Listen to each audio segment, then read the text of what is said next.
Hey everybody, welcome to the show. Hey everybody in the chat, saying a lot of hellos. Please welcome my guests today, Matt Braley and Ruth Turner, two good pals of mine. Hey Kim, I see you in the chat. What's up, Kim? Look at all these friends. Hi all. Oh, Victor. Steve, hey Steve. Hollywood Steve. Oh yeah, Hollywood Steve is in the chat. That's when you know you've got a pretty great streaming we have show. celebrity here. Yeah. Yeah. I mean, it doesn't get any top tier. I think they're all just here for Fred the Bird.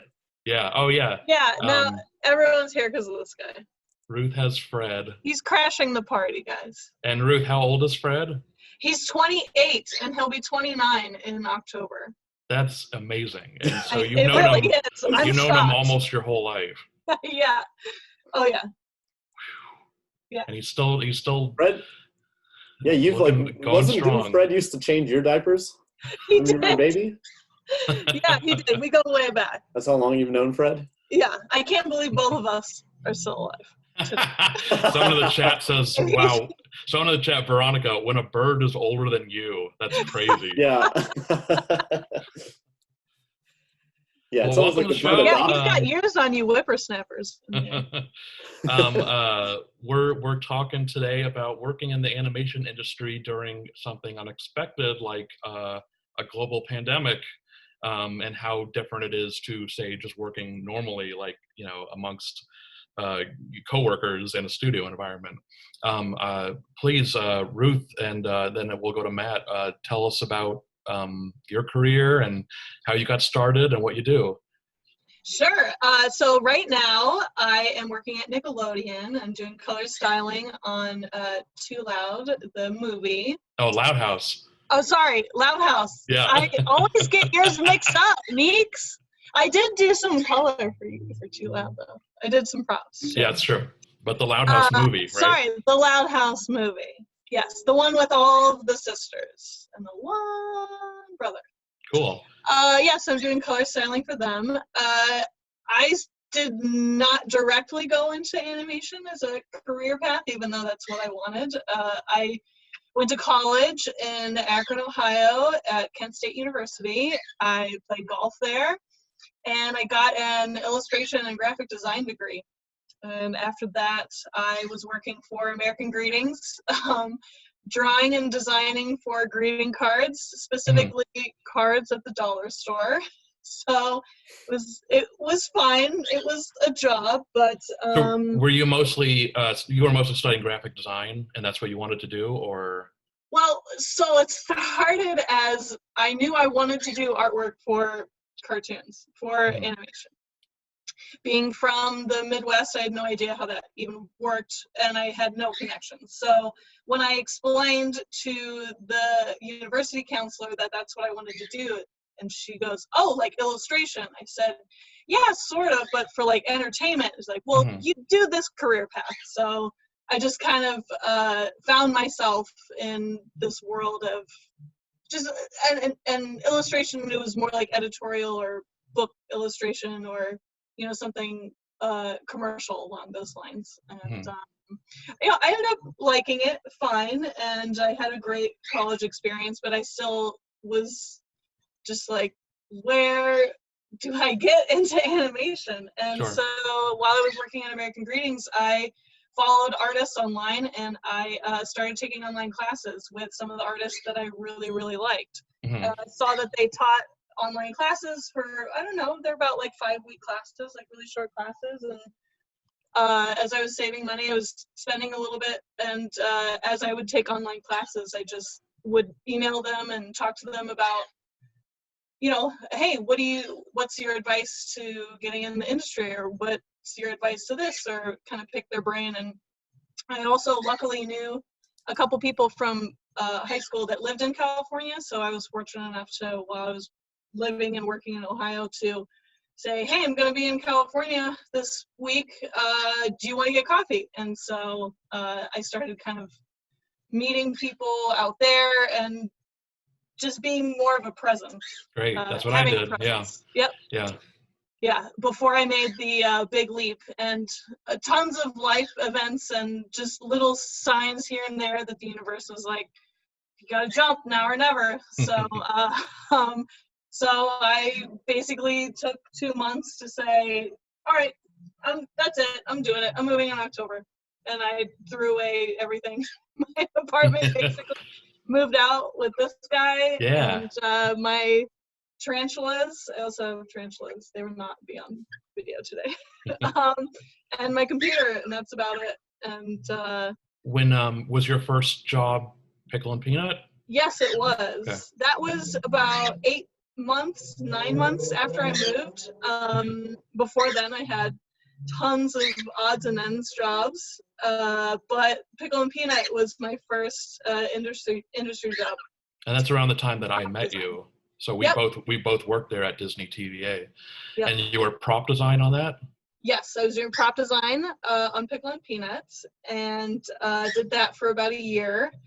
And then had like this really crazy, like it was like almost 2 years, kind of like this weird hiatus where I picked up more odds and ends jobs, but I was still doing freelance for Thundercats, and I was still doing Too Loud freelance, and I had character design and color design for Beefcake Boys, which Chet wrote and directed, and then I did the lead characters for, and those are for Awesomeness also on the YouTube. And just trying to keep my foot in as much as possible. It was just kind of like this weird, tricky situation where I took millions of tests, it felt like, but nothing quite hit up until this job that I'm at right now at Nickelodeon, doing color styling. And can you explain color styling? Being a color stylist? Yeah.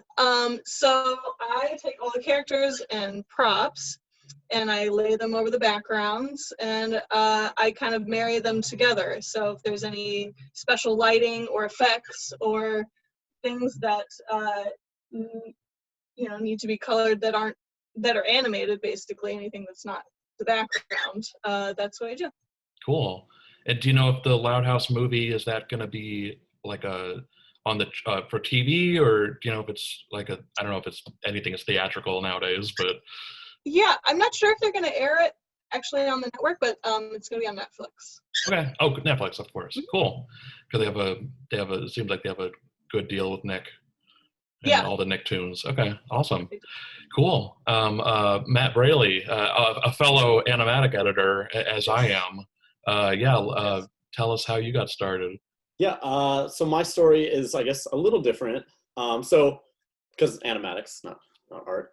But so I went to film school. Also, did not even animation was not my plan, my career plan at all.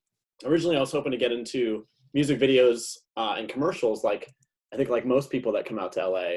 And I went to Chapman University to their grad film school in Orange County. And after getting out, I found that the industry was really hard to get into, specifically directing. And I ended up finding my way into post-production sound.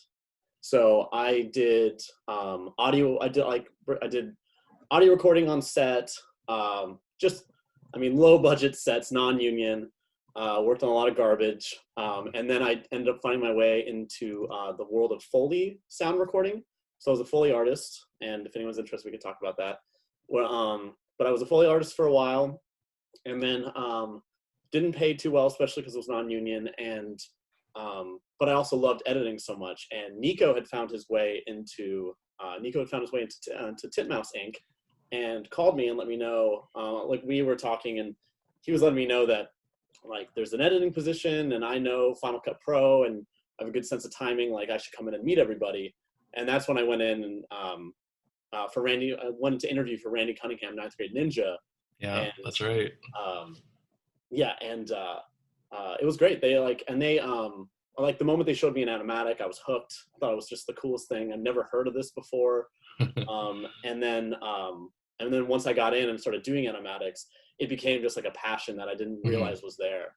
But you had known editing, video editing. You had been doing for a decade already. Yeah, like all the way back to high school, doing little videos for public access, and and even the editing would always come up. Like even in the beginning, like funny enough, like I never thought of editing as a career, even though when I look back, one of the way I realized I got into editing is when I was young. I was a huge fan of Tom Green, and I had my favorite sketches, my favorite Tom Green sketches, and I really just wanted to watch those over and over again. So I ended up doing a little research, and I found that there's a program called Premiere Pro, or Premiere. It was just called Premiere then. And I downloaded it, and I was able to like cut my favorite sketches together. That's the first thing, and that was like 2000, something like that, 1999 that was probably maybe. 2000. That's great. And for anyone who doesn't know, I've known Matt Braily. We go back to high school, middle school even, and it's because of him that I started learning editing, because I just I always made short films with my brother, but I never knew how to we would just edit in camera and like with our VCRs, tape to tape. So when I met Matt, he knew how to edit with it was Premiere at the time.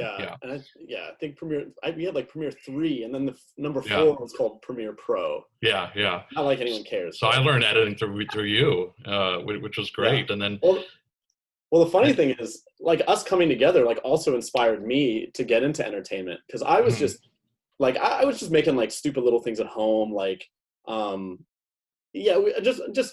dicking around with the camera, short films, and it wasn't until I met Nico and his brother, who they had already been like making, like Nico said, they were making little shorts, and the two of them were making they really wanted to do this like comedy kung fu video, but they didn't want to do all the fast cuts with the VCR. So they let me. So once he found out that that I knew how to edit with the computer, they brought me in, and the three of us made this. Oh, we were blown away. We're like, you can put text on the screen? Wait, you can actually add music and sound effects? This is what we've needed. This is what we've been missing in all of our like ridiculous short films. Well, the funny thing about it is, like, if we want to bring it back to, like, if anybody's interested in animatic editing and wants to hear more about that. I saw someone in the chat, they're saying, oh, animatics, that's what I want to do. So you're in the right place. We could talk more about it, because the big thing that comes up a lot with animatics, and I won't go into this too much, because I'll let you get us back on track, Needs, but is the power of editing. People don't realize. And I think that was like what Nico and I were addicted to in the beginning, was like, we are just these dumb little kids who think we're really funny. But we can manipulate, we could cut things out that aren't funny. We could we even found all these tricks we could do. Like, there's so many tricks you can do in editing to like change space and time, make it look like we're, make one room look like two rooms, things like that, using shooting in one half and then, shooting another part in the other half. And as we're both animatic editors in the industry right now, you're currently at Disney TVA. I'll let you get back to that in a second. Oh yeah. But I mean, being an animatic editor for cartoons, luckily we've worked with teams that are super open to, our suggestions. Like sometimes I'll be editing, I'm speaking for both of us here, but we'll be editing a scene and, we'll time out things the way that we think it should be timed out. And I've had directors say like, oh, that isn't what I was thinking, but that totally works better. So luckily we've worked with crews that are a lot very open to our suggestions and our kind of timing and things like that. And like off of what Nico's saying, like absolutely, that's like with good teams that understand what they can do in the editing room, it sort of becomes like a final writer's room. So like off of what Nico said, like we can change things from like awkward comedy to drama, based on like timing and sound effects, temporary sound effects and music. So like, and also like if things aren't working, the beauty of animation is that like, the directors, show creator, everyone can be in the room, and if something's not working, we can all together talk about how to redraw certain panels to make it work. Like we can rewrite a line real quick, or add dialogue. Exactly. So, we both worked on Matt and I both worked on Star versus the Forces of Evil, and many times there was writing sort of still happening in the editing room, to where that they really wanted to fine tune the scene and be like, oh, you know what, we're missing, here's a key line that Star should say, you know, we'll add it in editing as opposed to it already being in the script or the board. So in the editing room, even a lot, like you said, a lot of the writing process can still be happening. As late as Animatics. Basically right before animation. And then end of stories, I'm on, currently I'm doing animatic editing on Owl House at Disney TVA. So Matt and I have worked a lot at the same studios, but right now we're just like, oh, the first time in our whole careers that we're working at 2 different studios. I'm at Netflix and he's at Disney. Well, they used to accidentally, I don't know, maybe that's the wrong way to put it, but they would hire the 2 of us on the same show and not realize that we've known each other for so long. And then regret it. When we're actually getting a lot of editing questions, which is great. Maybe this stream can double as like a half pandemic talk and then half editing talk, because I actually don't have any episodes of this stream coming up that deals with editing. So I didn't think that people would even be interested in that. More about that. But if people want to hear more about it, just keep asking in the chat. We'll get to the questions. I guess real quick before we get to the questions, let's just briefly what's been different about since the pandemic's come along. What are the differences and what are the similarities from working in-house and now all of us working at home? What are some similarities and differences that you found? Obviously the big difference is we're not in the office. We're not physically with our crews. Similarities, they didn't really, schedule's the same. Work's the same. That hasn't changed. You would almost expect, like, for the first few months. I mean, it was tricky getting people started, but it wasn't as crazy as, I guess I thought it was going to be. So they're going to push this. It's like, no. Penny in the chat, I think pretty much every studio right now, I think, is all working from home. I don't know of any studios. I don't know of any people that are in-house right now. Like, I don't know, you can kind of see mine. There's my computer that sent us home with. There's my work setup back there. That side of the room is for Netflix work. I can tell you for me what's different: beard and hair. Well, me too. Ruth. I have hair now. I've heard, go ahead. What's different are my hours, definitely, because at home I'm naturally, I just work at night in the evenings. It's easier for me to concentrate because this thing goes to bed and it's not like biting me, and also just the time of day, like all the light is really hard to color with. Even that's why it's so dark in here now. Well, not now, but so your hours it's completely just so much changed. Easier. Wow. I mean, I have to be around and be accountable just in case they need something quick, because a lot of times that's kind of your job as a color stylist, is when things ship, you are there, you have to be there, and up to the very last second you're coloring something or coloring an adjustment. Is there any do you usually have crew meetings at all, or? We do. Okay. We have one every day at 11, and we just go over, if anybody had notes or if anybody's trying to get notes from the art director or anybody else before a review, then, we have that time. But we have a daily check-in. At first we didn't, and it was getting crazy. And then, and so that didn't last very long. Gotcha. So then we do have a daily check-in. But I don't know, it's nice. I can take my time and have a breakfast, and that's what I enjoy the most, is that I don't forget my lunch anymore, and I have to figure out what to eat. So it's like all right here. And there's no transit to and from work, so that definitely saves at least an hour a day. I don't miss driving to work every day. I don't, or driving back either. Having a long day and having to fight your way home with every other miserable Angelino out there on their way home from work. LA traffic has been pretty quiet since March or so. So that's one good thing. In terms of animatics, like in the beginning they had to change the schedule. I just sort of briefly noticed somebody was asking about, like, are they like adjusting things for us? Like Yes, we're like on Owl House, we're back on schedule, but in the beginning, when a lot of the the equipment that they gave us, since it's Disney and they don't want any chance that anything's gonna get stolen, we can't do any work like locally here at home, so we have to connect to computers at the studio. So that was kind of a whole. I mean, that was sort of a process because that was like in the beginning was very laggy. Yeah, right. Except, yeah, it was. I think pretty much every studio for editing went through the exact same thing. Where trying to figure out what to do. But in the beginning, like the first couple months, it was pretty hard. Communication has been the biggest issue. It's like I think people we're used to being in the office where like line producers, everybody can just sort of walk around and visit offices and remind you, or you can quickly run and ask a question. Where now you have to remember who to email and constantly email and ask questions. So that took some time. But again, they were really good about schedule stuff. Like our line producer on Owl House, every time we kind of ran into something, we would just let him know, and I don't think he was happy about it, but he would change things around.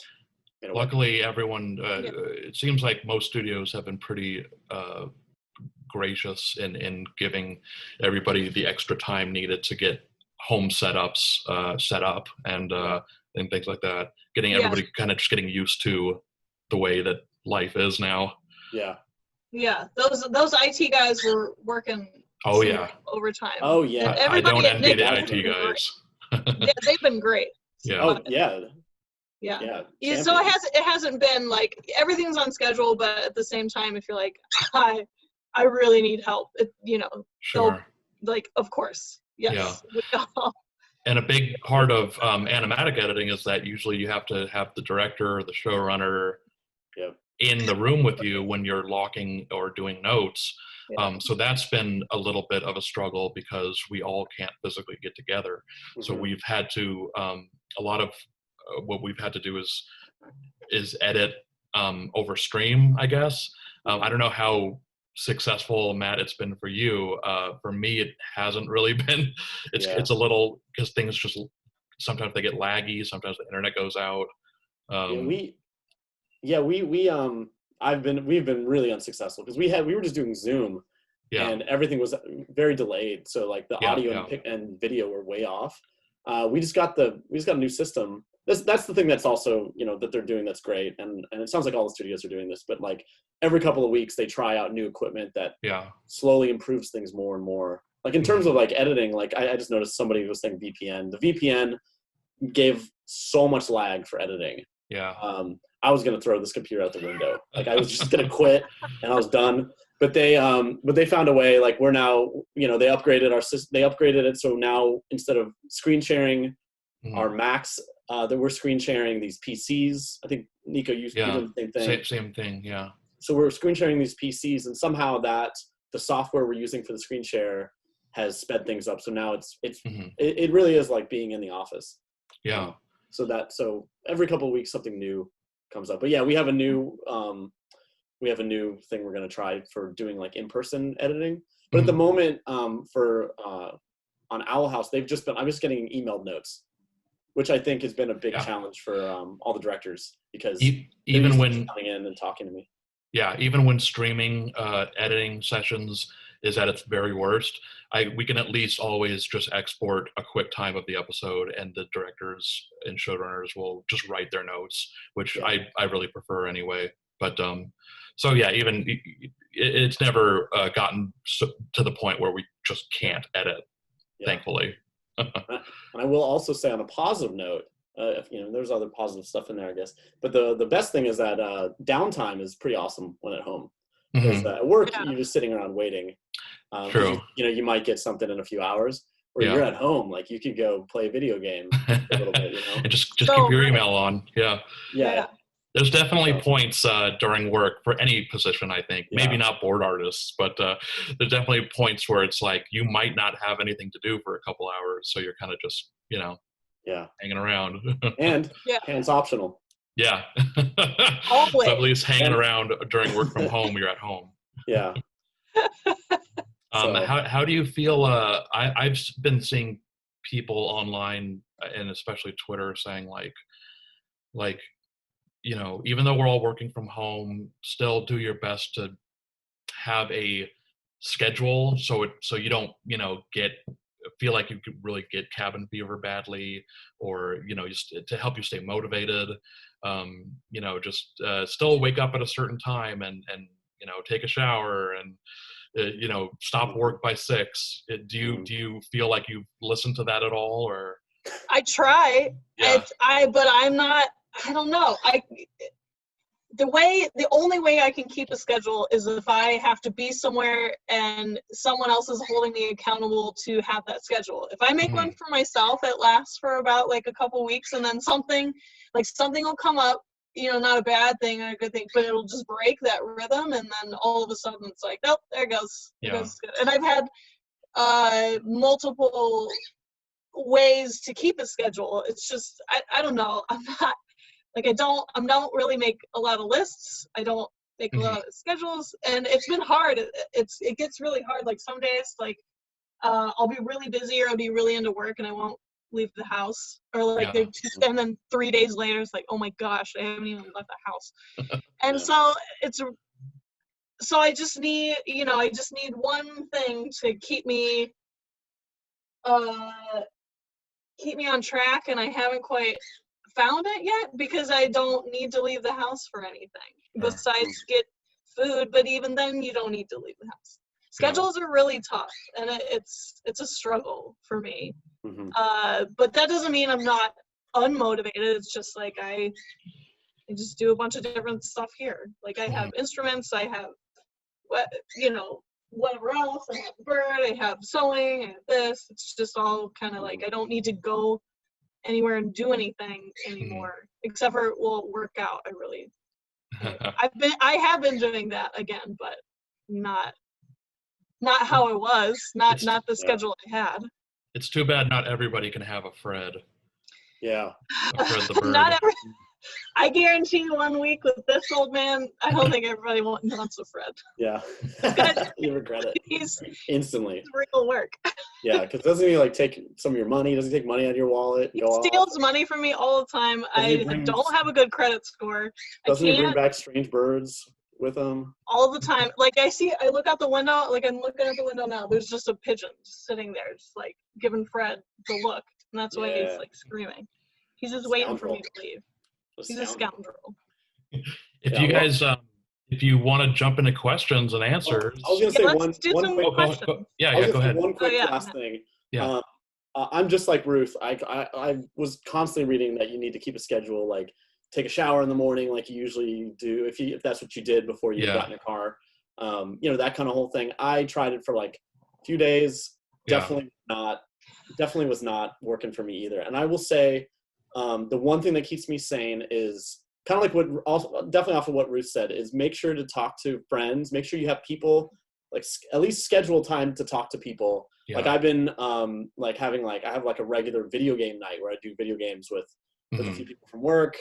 And then the only other thing I was going to say is what's been really helpful for me is doing something, like having a hobby that's very different from what you do all day. Sure. So I do pottery, and because of all this, I belong to a pottery studio, and they actually let us, because nobody was allowed in there, they were letting us borrow the wheels. So this isn't like the best example, but for me at least, doing something that didn't require editing or anything similar, and going over and doing that was just such a great way to balance my life, so like not go insane. Work, Totally, yeah. So get yourself off of the computer for sure. Yeah, that's definitely what's the biggest thing missing from all of our normal career life is being in the studio and being with your crew and being with other people.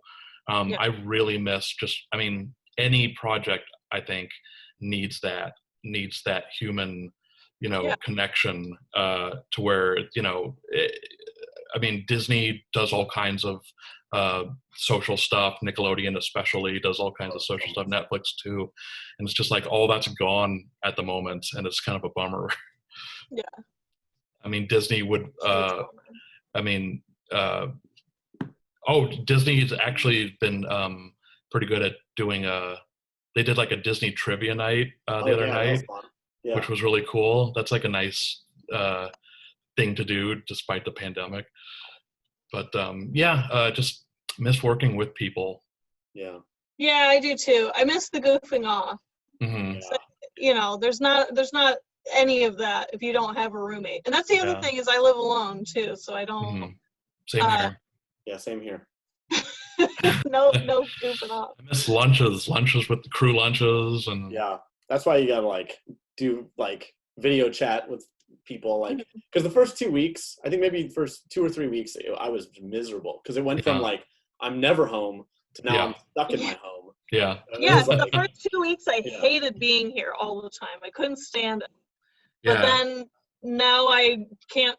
Now I really don't want to go back to a regular 9 to 5 because I've already gotten used to this. Because now it stinks because it feels so normal now. Yeah, like, exactly. If the pandemic was over tomorrow and it was like, well, going back to work on Monday, like, it would feel super weird. And I'd be like, oh, let's ease back into it. Exactly. Hopefully that happens. Yeah, gotta like remember, like even doing this, I gotta remember how to talk to people, like what it's like. If it's okay with you, Ruth, if we can, and the audience, we're getting some editing questions too. Yeah, talk editing. If we can split this, have it be it's going to go from quarantine questions to editing questions, because I don't have an episode for this show with editing because I didn't think anyone would be into it. But if Matt, can we see your pottery? Someone just asked. Oh yeah. Want to go grab some? Matt's kind of a pro. I'll go grab a couple. I'm gonna start going through questions here. Let me get to the beginning here. There you go.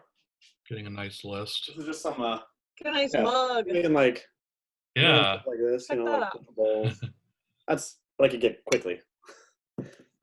Yeah, because the studio does let me go in. They let one person in at a time to glaze, so they've been like firing stuff. Didn't Disney TVA have something where you got to have a booth and sell some of your pottery? They had like an art. That was like fair. very flattering, because I do not think I'm very good, and it's nice to know that some people want to buy what I think is my garbage. But it was great. You're so full of it. It was really fun. Full of talent. Yeah, full of that. Yeah, maybe a little bit. Part of the mixture, the total mixture inside of me. Okay. Let's see here. For Matt, okay, let's just start off with an editing question. What does the editor of the Animatic do? Who comes up with it in the first place? Okay, so I'm guessing. I guess we'll just go through kind of the process, but basically we're the part of the process right after the storyboard panels have been pitched to the show creator. So the show creator has signed off on the storyboard panels, and then basically what we receive after that, and every show is a little bit different, but I'll kind of be a little more general. But basically, we'll receive a script of the dialogue, and we'll get all the storyboard panels. And so basically, what we'll do on most shows is we will have to do what we call scratch dialogue. So we'll record either ourselves, or if the show creator wants to do it, or the show creator likes certain people in the crew doing different voices, we'll just do a temp record of all the voices. And then what we'll do is we'll have a PDF guide that's like Storyboard Pro. Every show I've worked on has used Storyboard Pro in the storyboarding process, and they'll print it out that basically shows us where the camera moves go, where like if they've planned out acting, like if we have like 5 different acting panels, it'll say what word each one goes with. So we kind of have a rough guide of where things have to go. And so then what we'll do is so studios either use Adobe Premiere or Avid Media Composer. So which in the end they both do the same thing, just different buttons. But what we'll do is then we'll go through and we will take each panel, and if they're walking, we have to think about how many frames each one of those walking panels needs to be in order to let the character leave screen not too fast. Because we're thinking about we're thinking about cartoons you've seen before. You're thinking about like you're thinking about what kind of cartoon you're making. Like, is it a goofy cartoon or is it like a serious drama? So we'll go through, and then you'll do the same with jokes. Like if a character like we're deciding if jokes are awkward, like long awkward silences, or quick jokes. What's funniest. So for us, it depends on the show, but we've both worked on shows where if it's a comedy, things are way more fast paced. There's no breathing room in between the dialogue. They kind of just run right into each other. And then we've worked on other shows that are a bit more dramatic and serious, and they're just like, we want breathing room, really stretch this out. That was definitely for Star. I think that's probably for Owl House, right? Owl House wants a lot more breathing room. They like a lot more breathing room. They want it to be like really cinematic. Yeah, and I'm on Kid Cosmic at Netflix, and that's definitely, they really want breathing room atmosphere. Yeah. So basically we'll time it. We'll put temporary sound effects. Every studio has given us like a temporary sound effect library, massive library. So we'll go through, do sound effects, which also help the timing, and then we'll go through and we'll do temporary music to help solidify the tone that we think needs to go there. So then after that, we will send that to our directors, who will give us notes. We'll eventually, we'll apply those notes. We'll work on story changes, like with them. We'll bring that to the show creator, supervising directors, supervising producers, and then we'll kind of all become happy. Send that to the studio. The studio execs will then give us a couple notes, and then when that's done, then it's shipped off to the animation studio, where, like in Owl House's case, it's in Korea. So they'll send it to Korea, where it gets animated, and then when it comes back, it goes to a different editor. They call it like a picture editor. Yeah. We'll just get the footage that we timed out, and we usually time it a little longer than the shipping time, than the actual air time, so that the post editor, if they when they go in there, if the show creator decides one joke's not working or a moment's not working, they have room to cut that out and still have enough footage to air. Yeah. Actually, here's a big difference for you at Disney and me at Netflix. With you at Disney, you have time limits and time, this has to be, is Owl House a half hour? It's a half hour, yeah. Okay, so you have to be exactly 22 minutes in your episode. Yeah. Or something like that, right? Yeah. This is the first time I've worked on a show, but going to Netflix, and we don't have to worry about time limits at all, which is really nice to not have to worry about being at a specific time. Some episodes are 22, some are 25, some are 15 minutes. It's just for what feels right for the story. So that's a nice breath of fresh air. But because I remember it would be sometimes it would be a little difficult having to get exactly to 11 or 22 minutes, and we have to add oh my god, 10 frames short. Okay, just go through and add 2 frames here, add 2 frames there. or they're in love with every single moment, and then it's like a big thing of and you have to cut stuff, what can take, and they're missing everything. I just happen to see this, Carmen. Yes, we most shows have assistant editors. And what do they do for us?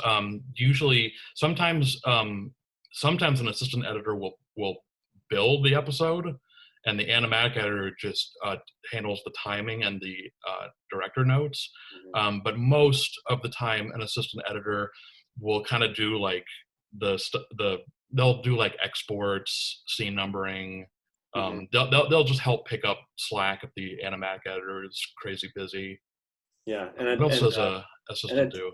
And at Disney, the assistants they always become assistant picture editors. Oh, they assist the post editor too. So they'll be in charge of cutting in all the new footage that comes in, and doing exports, and sometimes they'll run little sessions. They'll design, the designers will come in and review things to see if they need to update backgrounds or something, and they'll run those little sessions sometimes. Yeah. So basically, Animatics is pretty much, after storyboards, is kind of building the skeleton of the show. Yeah. Oh, and I just noticed somebody was asking for the union. Yeah, Nico and I are both animation, or not animation guild. We're editors guild. Editors. MPEG. Yeah. But there's lots of studios that aren't union that we've worked at too. So yeah. There's actually I feel because a lot of people don't know that animatic editing exists. It's pretty easy to get in at a smaller studio and work on really cool stuff. Getting into Titmouse was amazing because because it's non-union, they pay a little bit less. I mean, still, when I got into Titmouse, it was so much more money than I had ever made. I didn't Yeah. think I didn't think that much money existed. Yeah. But the And- bigger studios, you get the usually the bigger studios are unionized, Yeah. as opposed to smaller So, studios. and then Usually, the way to get into the union, just so you know it's not that scary, is that you just have to get a job at a non-union studio and work 175 days to get onto something like the that. union roster, Yeah. which basically makes you eligible. So once you're It on takes that roster, time. It takes time to get into the union, even for the animation union. yeah. So, but I was like, because when I was at Nickelodeon with Nico, like it was non-union, and the idea of going to a union studio was pretty scary, but it was not a big deal. Yeah. Oh yeah, it's no big. It's preferred. I'm glad that we're unionized now. Yeah, yeah. I just saw Kiana. Y'all make salary, right? Yeah. Yeah. Yes, Yeah. and they will pay us overtime if we go over. Yes. Yeah. Like we have like a guaranteed number of hours a week. Mhm. If you go over that, they pay you overtime. But Yeah. we're guaranteed, like Disney does it a little weirder. Like we're told we have 45 hours a week, Oh yeah. and then I think Netflix is 40, and it's just the weird way that they negotiate their fee or the Yeah, each studio is different. Yeah, it depends. Yeah. If anyone has a specific question about a specific studio, we can try to help you. Okay. We'll bounce back and forth between editing and pandemic questions. From Eric, so in animatic editing, are you timing the jokes and the visual sequences, or do you already have the radio play by then? We're timing out the jokes and the sequences and how the length of how stuff rolls. Matt actually mentioned that he starts off, when he's building the episode, he starts off with scratch vocals. I've actually only found that to be at Disney TVA shows. When I'm at Nick or Netflix, the vocals, actually the dialogue from the voice actors are already given to us, and we start building the episode with already having the voice actor dialogue. Yeah, it's much nicer when you have that. Oh, and scratch vocal is someone who is not the voice actor of the character doing a temporary vocal because the voice actor might not be available yet, or the line was just written and we just need to have the character be saying it. So it's like maybe it's one of us, one of the editors, or maybe it's the showrunner who'll just record and do the voice really quick. It's never meant to be heard. Yeah, it's never meant to be heard by the public. It's just a placeholder. Yeah, it's the best having editor friends, because then you could do some scratch when you show up in the office. Oh yeah, yeah. Ruth constantly did scratch for us. Yeah. When I was on Pickle and Peanut at Disney TVA, the co-creator of the show, Joel Trussell, he did scratch vocals for all the characters, and we didn't get the voice actor dialogue until maybe 2 months after the episode was built. And by that point, I was so used to Joel's scratch that it was weird putting the actual dialogue in, because it was weird being more used to hearing the scratch. But yeah, there are whole episodes, early versions of Pickle and Peanut Animatics, Star Animatics, DuckTales Animatics, where all the characters are voiced by members of the crew instead of the voice actors. Yeah, it is a bummer though, because if like people in the crew are doing like a really good job, yeah, a lot of times everybody's used to that, and then the actual voice actors come in, and they do a great job, but it's not what we all laughed at or what we all enjoyed. Yeah. So like then there's like a whole thing of like, oh, we need to. I guess we should change that a bit, and which happens, and it's still great. It's still great in the end. But I think someone who works on DuckTales, I think their Donald Duck is like even better than the actual voice. Oh, really? Yeah. Oh, whoa. Just kidding. No, that's not. I'm not. Okay. You're saying you're better? It is. I hope we answered the question. Oh, okay. So Sylvester asks, any advice for people who want to build a storyboard animatic portfolio? What are some of the do's and don'ts that you have learned in your career so far? I have never built an editing portfolio, just simply because I've never been asked for one. But I have been asked as of lately the last couple jobs, I've had people ask to either see a reel or just like a clip of some of the last stuff I worked on. So that's just a matter of just grabbing, you know, the QuickTime file and sending it to them. Yeah, doing a reel. If you have a few shows that you've worked on, a few things you've done, I've been asked to do a reel once or twice, and I put them on Vimeo where it, you know, tracks who's watching it. Yeah. And they've never had a single watch. So, because to me, like, it's good to know during an interview, it's good for them to know like your personality. I think that's the best thing, because they need to sit in a room with you all day. But the whole idea of like checking out a reel is it's always been a little ridiculous to me, because we're like, the final product has gone through so many note sessions and, you know, so many different things, you know, executive notes, director notes, show creator notes, that like a lot of it you can't, like, if it's good, it doesn't necessarily mean I'm good, or if it's bad, it doesn't necessarily mean I'm bad. So I've made them. I've been asked to make them like a couple times, and really all you need to do is I like to try to find like a comedy scene that you've done and a more actiony kind of scene that you've done. Yeah. And it could be from the same. Could be from if you've only done like one thing, like one pilot or one episode of something. If you can kind of find like one scene of each, and then just put them next to each other on a reel with a little card that just says like, could even just say like actiony scene. Yeah. And also keep the reels short. That's the other thing. Keep it short. Because if they actually were watching these things, they're not going to want to sit through more than like 2 minutes. Don't do a 20-minute editing reel. Yeah. Have lots of examples if you can, but have them all be short. Yeah. And then, you know, variety is best. Have a little comedy sequence that you edited, have an action sequence, drama. And I'll also say, if you're trying to break into animatic editing and somebody asks you to do a reel, one thing we could talk about is if you can find panels, of like maybe a little bit of an example sequence, just cut it on your own. Yeah. And then you can have it. It doesn't have to be something that's aired on TV. Yeah, it doesn't have to be something that you've even worked on. Yeah. Try to find panels find Adventure Time storyboard panels and build a sequence yourself and show them how you can do it. Yeah, exactly. Because like all those will have like you know, and if you have any questions about this, I mean, it should be pretty self-explanatory. Like it should have the camera guides and things like that. And it's a great way to like just even see if you're interested in animatic editing. Just to find like, that's a great call, Nico. Like finding like Adventure Time panels and just doing it to see if like, just cut like 10-20 seconds to see if you're even interested in it. The very first thing I ever edited, I got a couple minutes in, I'm like, I love this. Like, I think this is what I want to do. Yeah, especially once you start putting in sound effects and music, it's like you're creating the show like that. Yeah. Because what'll happen is the moment you start doing sound effects and music, you'll retime again. Yeah. So like the first pass with the dialogue, you know, you're doing what you think. You're getting kind of close. You're getting like, you know, 80% there. But then I play the sound effect in my head of what I think the sound effect might sound like. Exactly.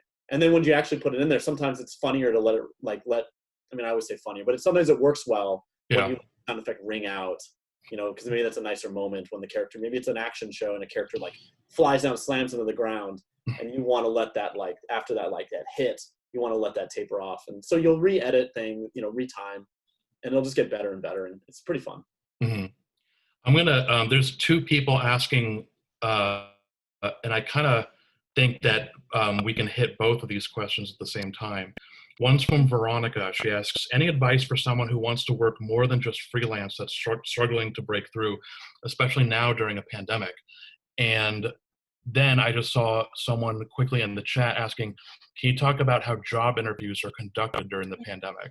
So that's kind of, that's sort of, we can kind of hit the same thing. How have you, I don't think either of you have had job interviews during the pandemic, right? No. Okay. I had a little meetup for freelance work, and it was just over Zoom. And, you know, they sent a script. Hey, what'd you think? Do you have questions? And it's just kind of like any sort of like interview. And I say that as in air quotes because I've had like actual job interviews that are stuffy and they ask you like general questions. These are just like, hey, do you get along with everybody? Do you are you interested in it? Does it seem like you're interested in it? Yeah. Like, do you think you'd be a good fit with this team? And that's basically what any sort of interview is. Yeah. Uh, Even pandemic or not. pandemic or not. Um, Most of it's either a test, which they'll send you materials and then you send in your work, yeah. or, and I don't think, well, this last job at Nickelodeon, I did actually go in and talk. And just tell me about yourself. What's your experience, whatever else. But I think it's just over 40%. Zoom. Yeah, I think 40% of the job interview for anything in animation is, can you do the work? Do you have the talent to do it? And the rest is, are you cool to work with? Yeah. If you're a pain in the ass, I think we said this with Phil Rinda last week, but if you're a pain in the ass to work with, you better be extremely good at drawing. Like insanely good. Yeah. Yeah. But which is never always a guarantee. But that's assuming you're not a pain in the ass. Yeah, yeah. But I've had friends who have been job interviewing recently, and they say that it's just a job interview just over Zoom instead of, going to the studio and meeting with them in person. Yeah. I guess during the interview, they basically are just asking, what's your previous, a lot of them will ask, what's your previous experience like? Sometimes they'll ask just personal stuff like, what are your favorite cartoons on right now? Do you like animation? Are you at all interested in this stuff? Because I mean, you can get the job if you say like, I don't really watch animation, but I'm sure it helps to be enthusiastic about it helps that you're a going lot. into. I've gotten that question a lot, especially when starting a new project or I'm doing any sort of like concept work or whatever. Like, what do you watch? What do you like? What do you so just having a list or having something in mind is always good. Yeah, like for anyone interested in animatics, like all of my interview experiences were that a lot of them don't know what to ask us. So the first thing they'll ask, they'll look at your resume, and if you've done something else they recognize, they'll say, okay, good, and you know how to use the program. Basically like, you're not a moron. You can, you're in a safe place, answer it. So then you say, I'm not a moron, and then you end up just like shooting the breeze. Like it ends up just being like just hanging out. That's how it's been. Exactly. They usually look at each other, do the same thing. They look at each other and then they say, oh, what else do we ask an animatic editor? And then we talk about it. Like the only times, like what Ruth said, the only times I've had they really wanted to question me, it was mostly about one of my favorite movies. Yeah. Which in this one particular interview, they told me I was wrong. What? Really? Yeah. It was, okay. Yeah, it was weird. It was like a whole bunch of people. So it was very strange. They were like asking about, what are your top favorite movies? And I didn't expect that. And I started throwing out like movies that I love, but I was like, oh, I'm nervous and I don't know. So I was starting to throw out like, Indiana Jones, things that are just like I loved watching over and over again as a kid. And then I just made sure to just keep talking to everybody about them. But at some point, the showrunner was like, wrong. Indiana Jones 3 is not better than Indiana Jones 1. It was a weird interview. The whole interview was very strange. I got the job. Sounds terrible. Oh, well, that's good. Yeah. Even though you got that question wrong. Yeah. Just to end that interview kept getting weird. What's the right answer? Well, that guy began the meeting that you have after the interviewee leaves. When you talk about that person. Yeah. I had it while I was still sitting there. It's very weird. I've been asked. I've been asking animatic editor interviews what kind of editor I am in terms of like what are your favorite stuff, and like do you edit fast comedy or do you edit slow drama? And I can edit whatever you want, so I made sure just to tell them that. But it's interesting that sometimes their questions are like, give us movies or shows that you watch that like kind of taught you how to edit or taught you how to time time out stuff. You can always throw out The Graduate. Just say The Graduate if you don't know what else to say. I hope we answered the question about the job interviews, but then also it was just someone struggling to break into the industry and wants to work more than freelance. As I've said in the show a bunch of times, everyone's path for getting it is different. timing is huge, and Yeah, it's but just I mean, that just means timing for you. I agree. It's totally different for everybody. The fact that you have freelance is a good sign. yeah. Just the three of us here, all of our paths of getting into the industry are wildly Totally different. Yeah. The best I can say is just keep trying, keep testing. Mhm. You know, I always And find keep doing stuff on your own too. Some of these freelance gigs or jobs that I've gotten are just out of things that I've colored and painted that I was just messing around and I ended up liking them. Now it's on my website, and I never thought I would get a job because of them, but someone saw it and was like, whoa, I like that. Just do, and it can be just dumb stuff. It doesn't have to be anything specific. It just keep doing things for yourself too, because people are going to notice. If you're an artist, I'm not sure about an editor necessarily, but if you're an artist, if you're enjoying yourself, it's going to show in your work. And people are going to notice that, especially if you already have eyes on your portfolio and you already have all this work. And also feel free to like email somebody who's like, hey, I just did this, I just wanted to show you too, I've done that before. I don't think there's anything wrong with that. Don't feel like you're bugging people. Don't feel like you're bothering people. What about on this is kind of a question for you, Ruth, and maybe Nico. Like, is it like, can you approach some of the people that work on a show on Twitter? Can you send stuff?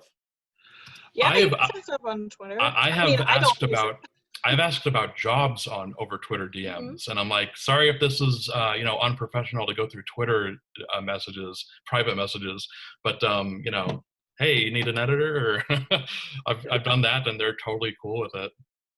Yeah, I've done that too. It just depends on who. Like, if you message me on Twitter, I'm probably not going to look at it because I don't post anything on social media. So it just depends on how active that other person is. But I'm assuming if they're recruiting or they're in any sort of field where they're looking for talent, then they're checking their messages. And, a lot of people get noticed through social media. I think it's just kind of a normal thing now, especially now. You can't really be in front of people. Yeah. And there's I mean, Fred is in the industry. How wish hard he can it be? I know. I wish he wasn't. He's giving me a bad name. Yeah.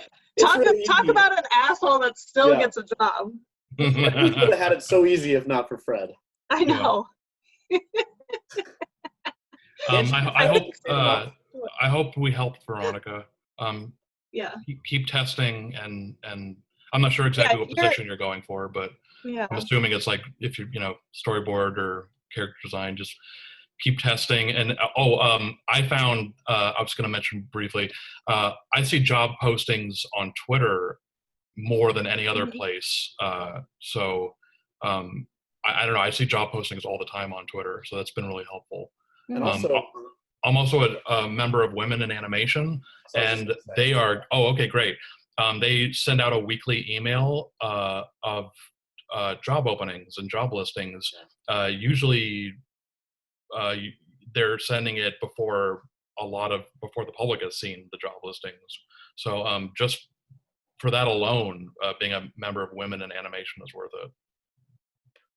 There you go. Great. Yay. When there's no pandemic, usually Women in Animation have a mixer twice a month.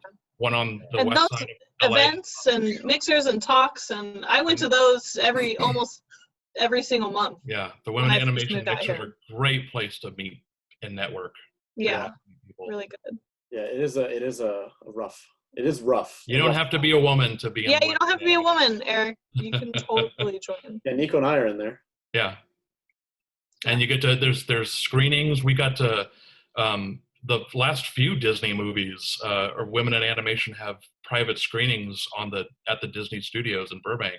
So like we saw Zootopia and Wreck-It Ralph and Moana all at the studios at Disney in Burbank, which was before the movies came out, which was super cool.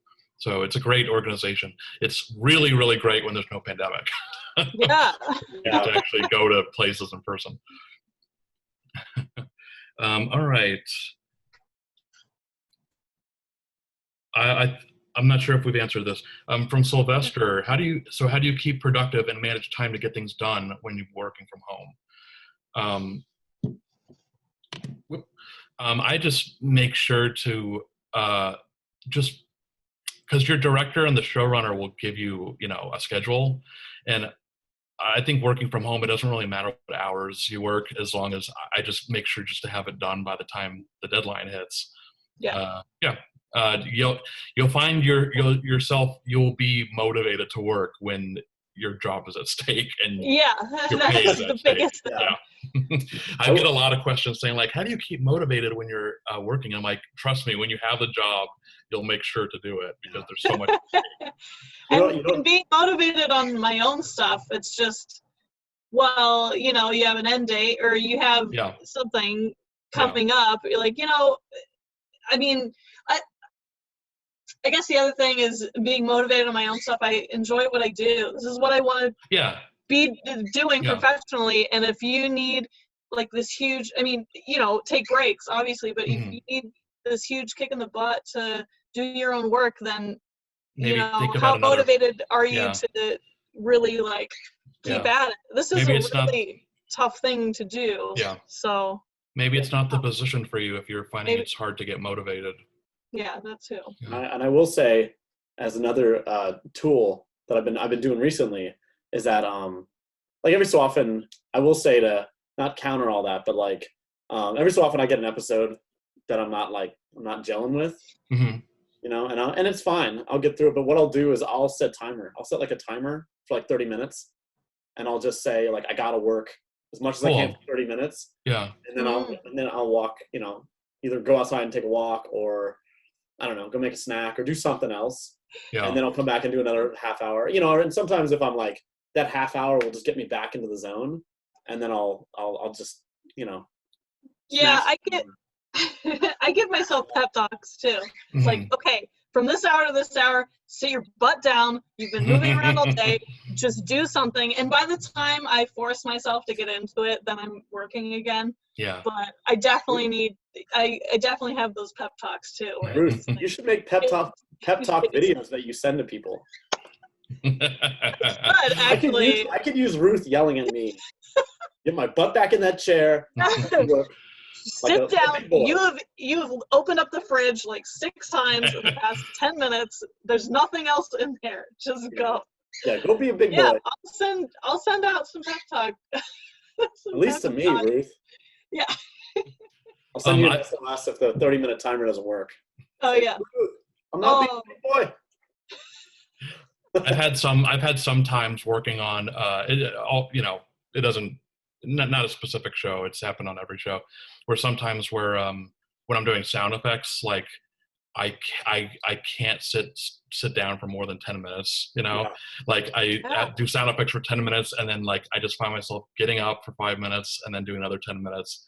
I don't know why. For some reason, sometimes doing sound effects, I get a little antsy and I have to stand up. Oh yeah. Yeah, I do too. And that's one thing that I love about working from home, is that I don't have like all of my at-home stuff is here, and I don't have like this weird like 8 hours that I really don't want to be at the studio for longer than 8 hours, so I just have to get it done. And sometimes when I force myself to work on stuff like that, especially when it's artistic and it's creative, then it doesn't look as nice. So it's nice to be able to just like, you know what, I don't care. I'll do this at midnight. I know I'm going to be, know it, they don't, I'm putting in my 40 hours, but it's like from 8 a.m. to 11, and then from 9 p.m. to 1, whatever. Fine, I'm putting as long as you make it before the deadline, it's fine, I think. Yeah, I don't think I need to be, my hours need to be tracked. It's like, you're getting your stuff done? Yeah, you're getting your stuff done. Well, the one cool thing about this is that like a lot of, like starting this, before this actually happened for editors, like at Disney, we were never allowed to work from home. And there were so many days where like I was on a deadline and I was legit had a cold.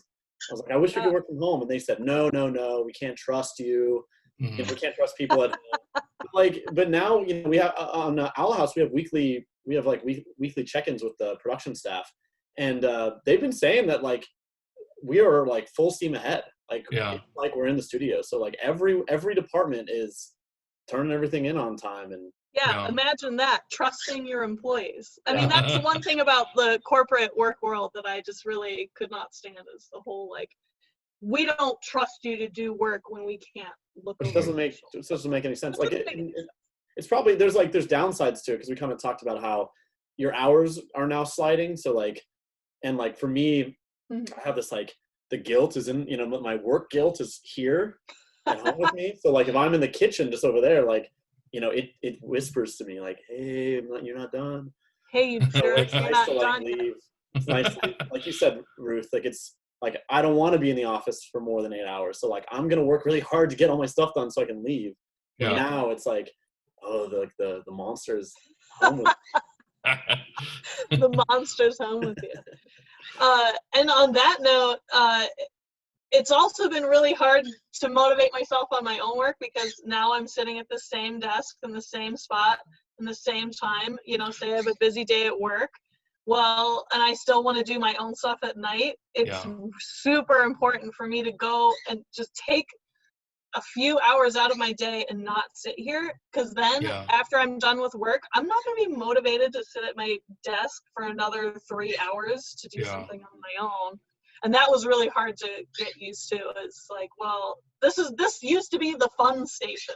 Now it's the work station and fun station, and those are kind of like like combative a little bit. But just as long as I get up and do something else, it's not usually. I'm with you, Ruth, because like I'll take on freelance work on the side, and it used to be great where I was working at the studio, and then I can go get dinner, and then when I would come home, it was like something new. I'm like, I can work on it. I can do another anime or something else. And now you're right, Ruth. It's so tough, like to work over here and then just swivel this way.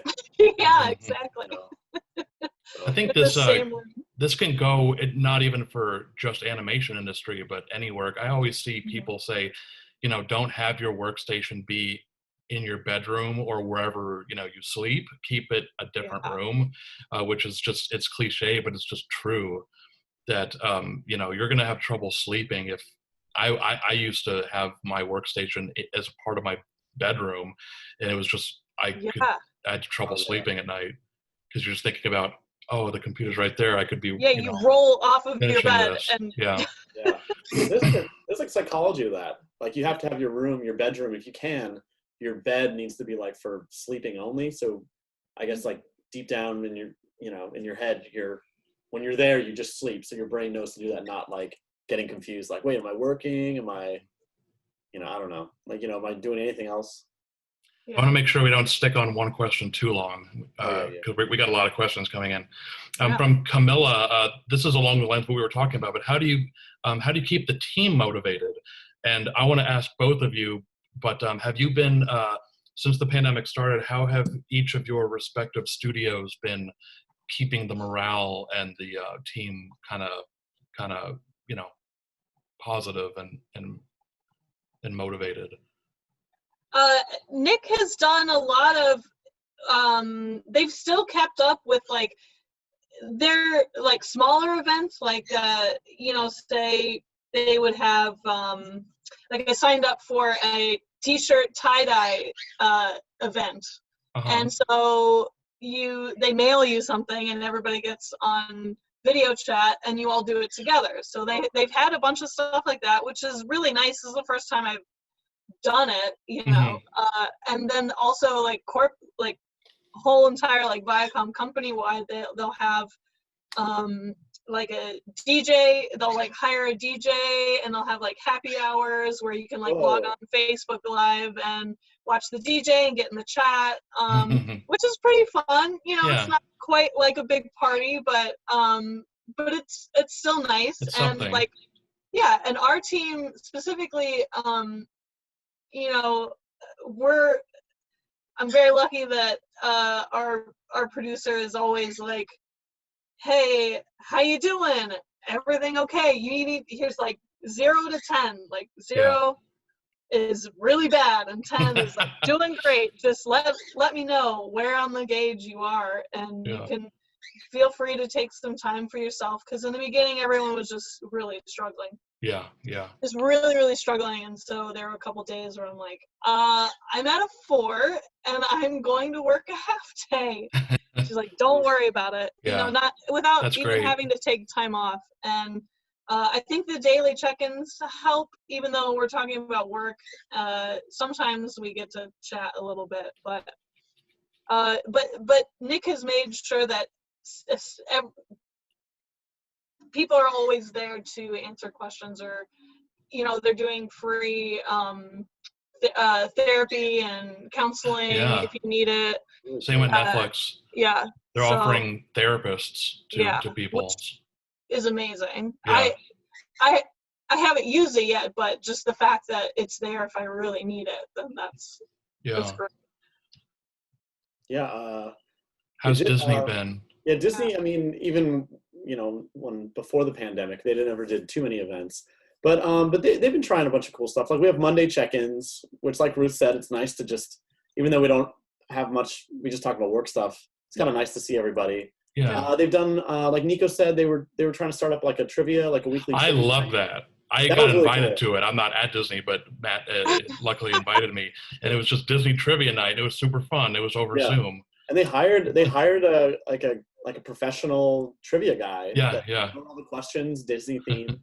It was really fun. I hope they do more. That's awesome. It was cool that they did it, because they I didn't know you could do all these things with Zoom, but they broke us into like separate Zoom rooms. So our team private rooms, our own like private room, and then they would ask us to all come back. But they did that. They've done a few like happy hours where they've tried that. Where I think it's nice that they've been trying different things, because people get tired of Zoom. Yeah. But they've done those things, and then a lot of newsletters about like keeping your mental health, and like a lot of people at Disney have families with kids, so there's a lot of emails been going out about like ways to manage that, and not to mention Disney's been really good about changing going back to schedule stuff. They've been really good about letting parents work the best hours for them. Like one of the other animatic editors on Owl House has 3 kids, and for her it's been like, in the beginning it was kind of an issue, but our line producer was great about working with her about what days were best to work, or what hours are best for her, so she can do it all.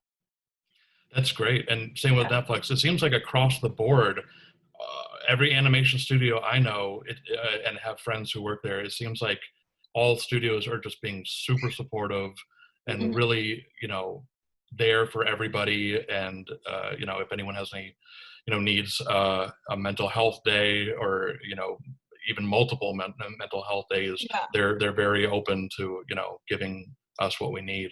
That's pretty great.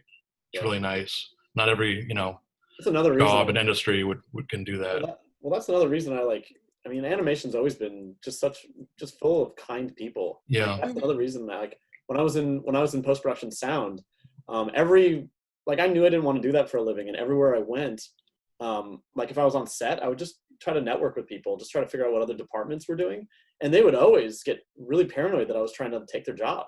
I was like, I don't want to do any of this. I don't want to do your job. Like, I'm just curious what you're doing. Or even when I was a Foley artist, like our supervising sound editor, really nice guy, but I wanted to sit in on mix sessions just to see, because I was like, if this is, you know, also like if this is the career I'm going to be in, like I'd like to know more about it. He got also really weird, and he's like, nope, and he started locking the door when like the client would come in. Yeah, so it was like, okay, I guess I'm a Foley artist forever. And then got into Titmouse, like everyone I talked to about different things, because for a while I was trying to get into writing. The animation industry, like everyone I talked to wanted to get lunch. They offered so much. So another example of that, like just the studios being so nice and accommodating. From Yorick, a question for Matt.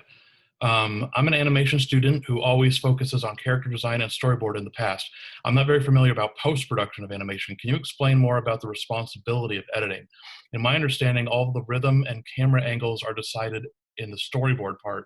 So besides the content you mentioned in the beginning of the course, what can an editor do to make the final work better after the storyboard and animation is done? Well, the one thing that I've always found really interesting in animation is every step of the process is fixing something, because something, Yeah. and that's not saying anyone's doing anything wrong. It's just things don't interpret from one stage to the next. So like, for instance, most shows I go on, they'll write the scripts. If it's a scripted show, a lot of times, most of the time the script reads beautifully. Like everyone's really excited about the script. And then the storyboard artists, and you can tell me if this is, you can type if this is like, if this is reminds you of anything, but like the storyboard artist will then read that, and as they're boarding, a lot of times certain things that are written don't translate. So the storyboard artist now has to like figure out how characters move from one scene to the next. If it felt like the script might have had them like blink to another location, and the storyboard artist will have to figure out how that logically visually makes sense. Gotcha. There might be like gags that are really funny to read, but in reality, when the character has to move through that gag, it's slow and not fun. So the board artist will then, adapt, change it to make it work. And then the same thing happens when it goes to animatics. So the beauty of animatics is once you see it all moving with sound effects and how things are, a lot closer to how it's going to look when it's animated, a lot of times, like I'd say over half of it will need tweaking. Like never too much, but it's a nice way to see, like, especially when you're boarding, a lot of times you think you're doing enough panels, especially if you're doing an action scene. You always think you're doing enough, or you're covering the key frames. But once you put it in animatic, you'll start to notice like this does not make sense. Like, or we need, we're missing a lot of stuff. Yeah, or like it's not as cool. You might notice that's not the, not the type of action you're going for. Like even if it's cut in the animatic, if it's timed very quickly, it still might not translate. Like your brain might not be catching it. So that's sort of the beauty of animatics, is that like you start to see what's really there. It's polishing everything, and it's getting everything as good as it can possibly be before it goes to animation. Yeah. So like that's like I've had I've worked with directors that really pushed for their storyboard artists to sort of put together like a rough animatic like in Storyboard Pro, because he was noticing that that with like, especially with action scenes, his board team would just miss a lot. Like it would come to animatics, and that we would constantly have the revisionists would have to do a lot of work. So animatics will help you do that. And then not to mention like the one thing that we do in animatics is it's easy to find waste.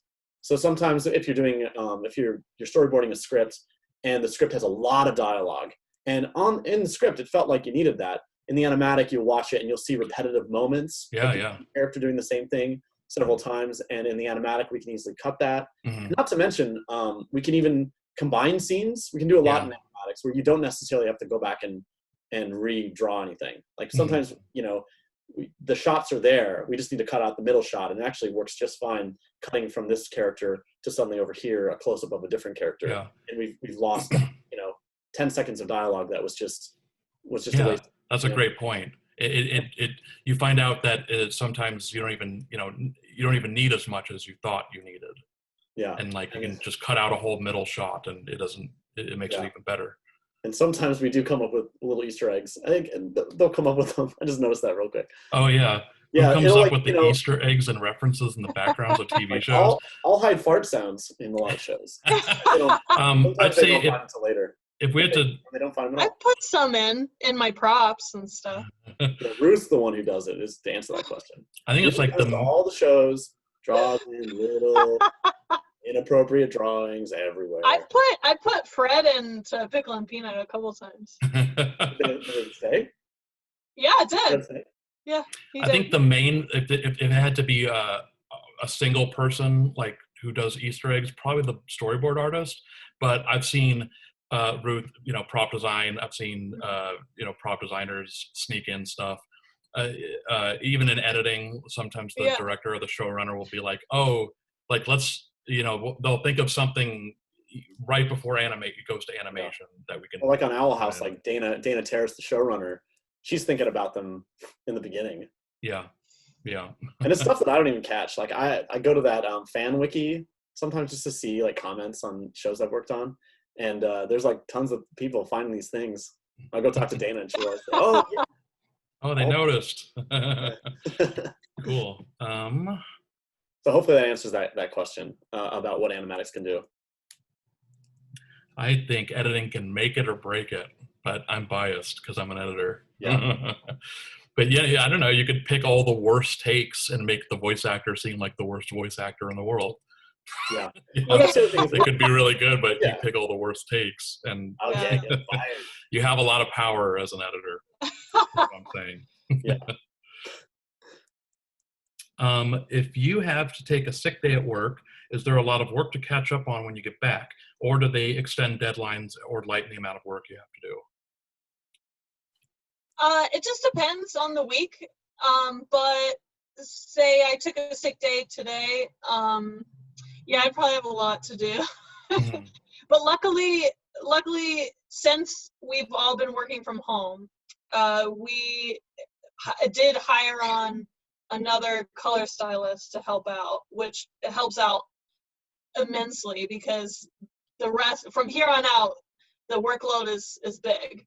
And so, you know, production usually has a pretty good eye on how much work they're giving everyone, even if I didn't have to outright say, oh no, this is getting too much, which sometimes you have to, even though you're turning things in on time, they can't really see, or, you know, they're not doing the work for you, so they don't know how hard or how many hours you're working necessarily. But yeah, if you take a sick day, usually it gets pawned off on somebody else. Like if I took a sick day today, I would, you know, say, hey, you know, so-and-so, why don't you take these ones if they really need to see it tomorrow? Yeah. Otherwise, I would just, you know, take some extra time just to get it done. I mean, just get it done. But I'm always one who will happily take time off if I'm sick, because I know how miserable it is to work while I'm sick, and I also know how miserable it is to make other people sick. And you know, I'd rather just lay in bed, get better in a day, and then get back to it. Yeah. Than worry about, because I have sick days. They give you, you know, I'm fortunate enough that they give me sick days, so I might as well just take them. Otherwise, you know, it just depends on the studio. Otherwise, they either come back to me or they go away. I've had jobs where if you don't take it, then you lose it. So Yeah. In my experience, if I get sick or if I'm missing work, it usually gets handed to another editor, or yeah, they don't really. The only times that a schedule has ever been like adjusted is if something really big like this happens, pandemic, or yeah. Other than that, the schedule usually isn't. The schedule's usually kind of, you know, it's there. It's in stone. Yeah. Yeah. Anything to add, Matt? Kind of same as you, Neeks. Yeah, it was, yeah, just that. Like, they'll have like, cause for instance, like using Owl House, we kind of have 3 editors sort of. So like if I'm out, and like we're kind of behind, they'll loop one of the others in. Well, another editor was out for a whole week once, and it just all got. I had to do 2 editors, you know, amount of work in a week, which was kind of sucked. But that's how it goes sometimes. Yeah, they did a thing once, like at Disney. Disney's really good because we have like a head of post. Like our boss is not like I think we could get taken off of shows, but our real boss is sort of like a corporate head of editorial guy, and he kind of keeps like for when people are off their show, they try really hard to keep editors in studio. So if you're like on a hiatus or something, they'll keep you employed and just having you help other shows. So sometimes if I really do need to take, or if I take a vacation, they'll sometimes, if the other editors on Owl House can't do it, they'll bring in one of these editors that are just like floating, waiting for a show. So also benefit to Animatic editing because there's not a ton of us, so they want to keep you. That's true. From Carmen, are you in the Editors Guild or Animation Guild or both? Matt and I are in the Editors Guild. Ruth? I'm in the animation guild. Yeah. Obviously, you're in the Editors Guild if you're an editor. I think if you're almost everything else, you're in the Animation Guild. Storyboard artist, designer, Colorist. color artist. Yeah, pretty much everything but editor. Yeah. From Carmen, where or what job did you work the longest before moving to another studio or show? Worked the longest. I was at Titmouse for 4 years on 9th Grade Ninja, both seasons. I was at Nick for 2 years on Pig Goat. Disney TVA for 2 years on multiple things. And then Netflix for 1 year. So I guess Titmouse was the longest place I've been somewhere for 4 years so far. Yeah. Disney, I was doing the same thing. I was doing about 2 years of studio. And Yeah. I was really liking that. But I think you're at Disney, and I think you've been there for 4 years now. Yeah. So this is officially the longest I've ever been in the studio. But you've been on different things during it. I was on Star. I got hired on Star, did 2 seasons of Star, and then like I said, it was the reason I really enjoy working at Disney is because they've kept me around. So after Star ended, they had me float around and help out. So I was on I worked on like the DuckTales finale. Oh yeah. Went over on Big Hero 6 for a little bit. So it was fun. I was like, it was kind of great. And another good thing for Animatic editors is that was like forced networking for me. Like I had to go work with people I didn't know, and hopefully they liked me. So yeah. I hope I'm pronouncing this right. I'm sorry. Nalida, what is an associate animator? I have been looking at jobs recently, and this position has appeared often, but I'm confused on what it actually is. I don't know if an associate animator, is that an assistant animator? I'm wondering if it's an assistant, like they do the in-betweens, or I'm actually not entirely sure myself. Isn't that layout? Maybe. Associate animator, if anyone in the chat knows. Yeah. Yeah, because we don't really deal with animation because most animation's overseas. Yeah, the only animation we were near was at Titmouse. Titmouse did a lot. Titmouse did a lot of in-house animation. Yeah, but I don't remember. I know compositor, animator. We do pre-production and post-production in the States mostly, and then animation is usually for Kid Cosmic. Our animators are in Canada. I know Star and Owl House is Korea. Loud House. I'm not sure who's doing the series, or who's doing. I'm not particularly sure who's doing probably the same the one movie. that does the show, right? I would think so. I think so. And I think they're in Canada though. Yeah. Okay. Cool. It's a studio in Canada. I can't say. I don't know which one. We already have 30 minutes left, so I want to make sure we get through all the questions. I don't want to leave anyone high and dry. Okay.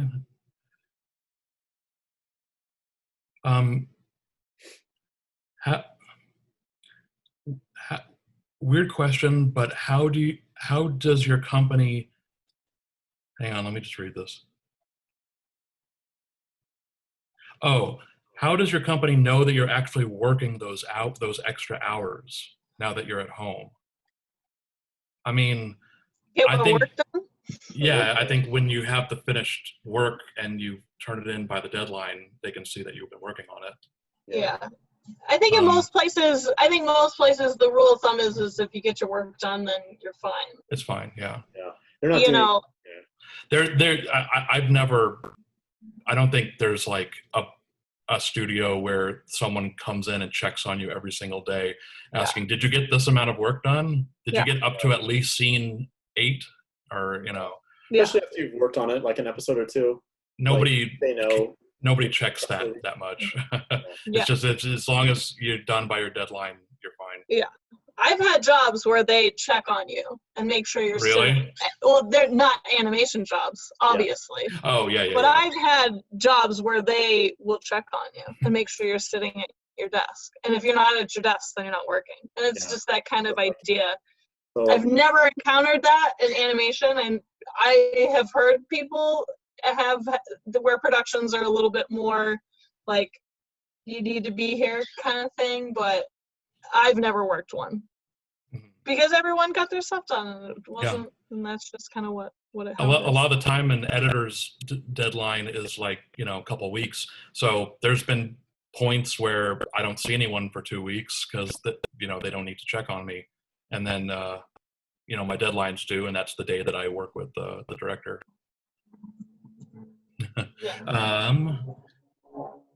From Sylvester, he's asking about the sound effects and music that we use in our animatics. I got any royalty-free music or sound effects used in animatics? yes. I think it's usually all temp. Yeah. So it doesn't really matter what we use.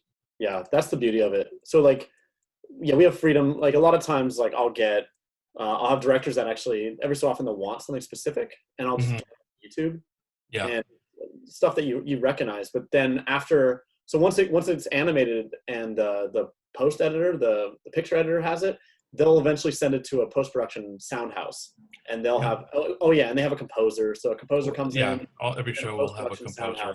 Does all the sound effects. Like, you know, at Disney, probably the same at Nickelodeon and Netflix, but they Disney owns their sound library. So all the sound effects that we use, they can use in the show.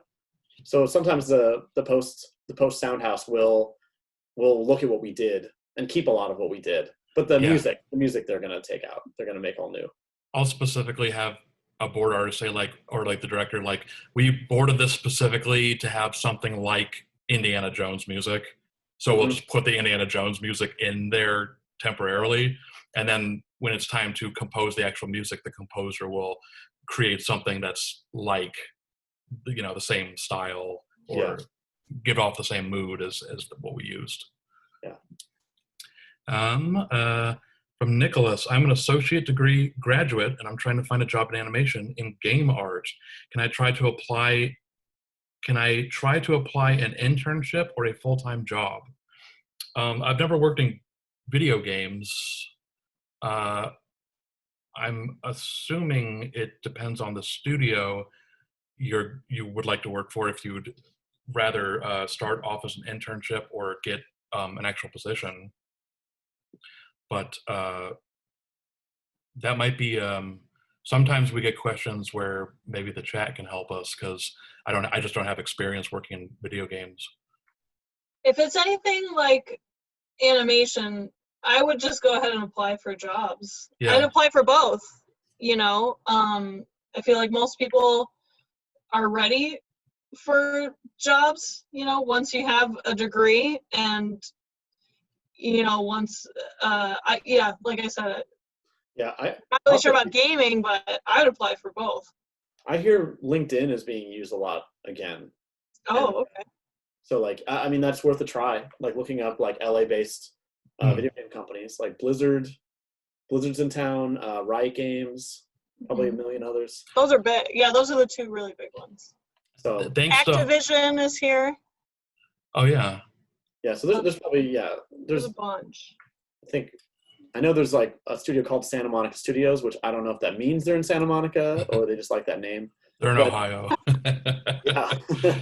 But I would say, like, if you haven't already, if that's not the obvious thing that you've already tried, like look up some of these you know, game companies on LinkedIn. Because somebody recently told me like one of the execs at Disney was like, hey, make sure your LinkedIn's all updated. Like checking things, and like I was like, really? And he's like, yeah, like we look at this. So there's hope for LinkedIn. I gave up on LinkedIn usually. I never used it. But and thanks to Hollywood Steve in the chat, he's answering tons of questions about the union. Yeah. Steve's trying to I think Steve's trying to become like the head of the union based on this. It sounds like he's campaigning. Hey, he started from the sewers. Now he's here. And I don't want to back down. Carmen, I wrote you back in the chat, but just for the record and for everybody. They asked us, so there's an animatic editor and then a post editor, which is when animation comes back, the post editor. drops in the final animation and Yeah. preps everything for final export. Yeah, and they'll do, and the final editor will do some edits. Like they'll do a lot of sessions. They do what's called retake sessions, where the whole, like, the art team will come in, and the show creator, they'll come in and they'll watch the whole thing and see what's working, what's not. And there will be animation mistakes sometimes. So they'll ask the studio overseas to fix things, or they have, like, at bigger studios, they have people in-house that do, actually, we should bring this up. We have a position at Disney called a technical director, and they will do reanimating. They'll reanimate, like if they change a line, they'll resync the mouth. Mm-hmm. Instead of having Korea do it. Yeah, sometimes it's cheaper to have this group of professionals do it. Sorry. The whole union thing is still so confusing. Do you need to sign up for one in order to apply? It depends on where you work too, because some studios don't require you to be in the union. Yeah. Like smaller studios like Titmouse, we didn't need to be in the union. When Matt and I, all three of us, when we all started at Disney, it's required that you join the union before you can work there. So if you're not in the union, you can't work there. So you need to work somewhere else and gain the days and the hours before you can join the union and join specific studios. Was it the same for you, Ruth? Did you have to get out? Did you have to get days? In order to join initially, yeah, you had to get a certain number of hours, and then you pay your initial fee, and then you pay, it's basically like adding another deduction to your paycheck. It's, small enough that it's reasonable, and it depends on your salary, I think. Oh no, maybe that's just how much you owe per paycheck. Yeah. But like, you need to work for a union studio, and then you get your hours, and then you can say, hi, I have this many hours, I am ready to join up, and then you pay your dues, and then you're in the union. I prefer being in the union over not. Yes, I do too. The union was also very confusing at first, but I've been to meetings, I've met tons of people through it. It's not confusing. There's like representatives at each studio, multiple representatives at each studio. If you have questions, you go to them. Go to the meetings, ask whatever questions you want. Everyone's super helpful about it. It seems daunting, and it seems like a hard thing, but they make it super easy. And then say, that break I had, like 2 years in between union jobs, you just say, hey, I'm having trouble finding another union job. What do I need to do about my membership? And they're like, well, okay, no problem.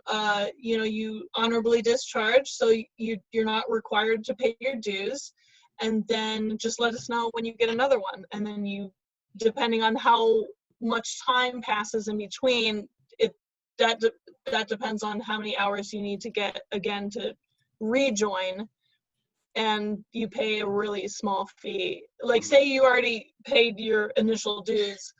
I took a year or so because I had freelance that counted towards hours.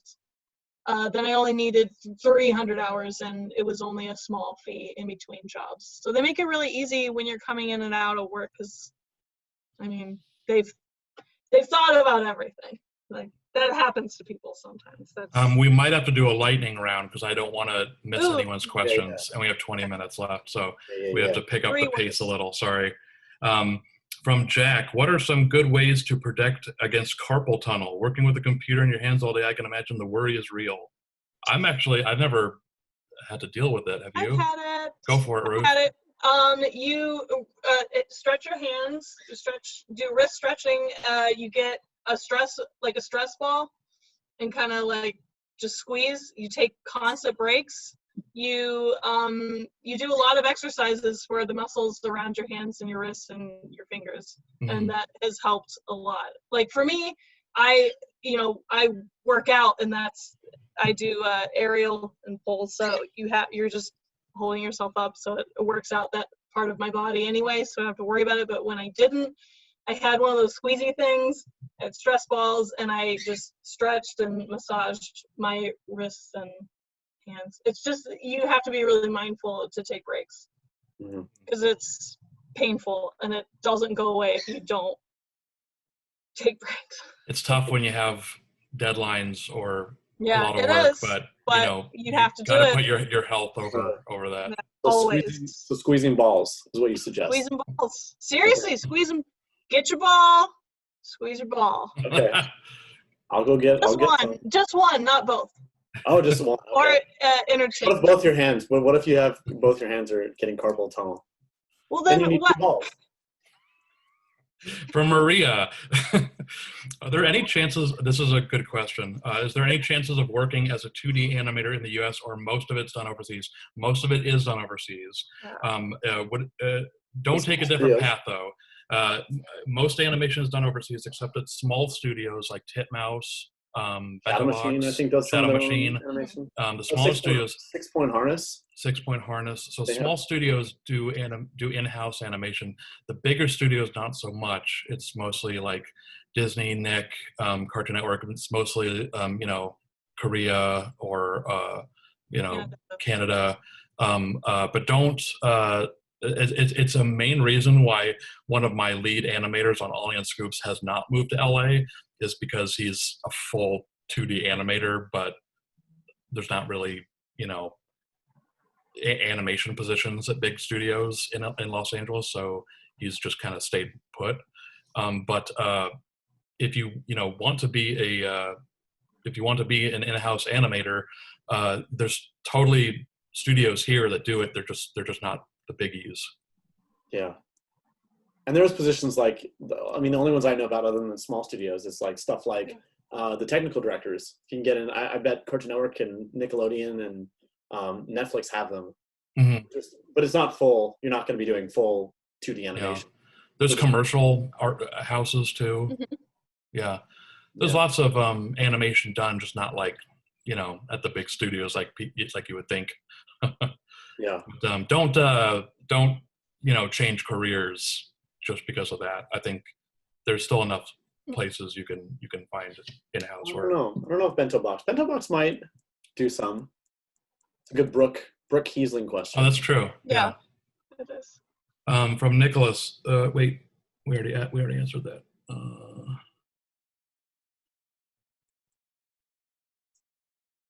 From Sylvester, how are you able to balance the family and work healthy schedule? I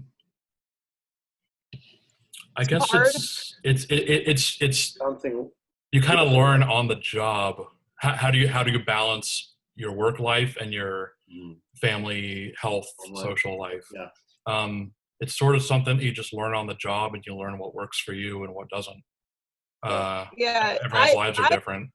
I personally gauge, how am I feeling good about my week? Am I feeling, did I end this week feeling like, oh my gosh, I don't want to, that was too rough or whatever. Well, that probably means that I didn't do enough of things for myself. Maybe I did too much work.